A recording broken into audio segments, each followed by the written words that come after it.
Xarunta kobcinta iyo iibinta dhirta ee Dalsan waxay qiimo dhimis ku samaysay dhammaan adeegyada ay u qaban jirtay bulshada reer Puntland laga bilaabo maalinta ay taariikhdu ku beegan tahay 17 Abriil 2019 oo ay bilaabanayso maalinta ololaha dhiraynta deegaanada Puntland.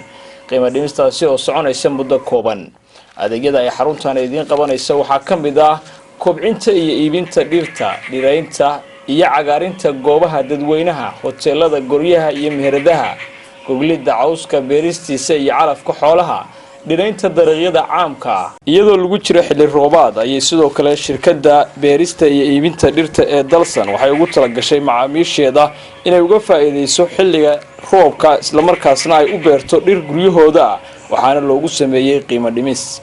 Xarunta kobcinta iyo iibinta dhirta ee Dalsan waxay ku taalaa dhinaca galbeed ee xarunta weyn ee Amal Baan ee magaalada Garowe wixii faahfaahintaasi dheerna kala xiriir lambarada iyo ciwaanada shaashada kaaga muuqda.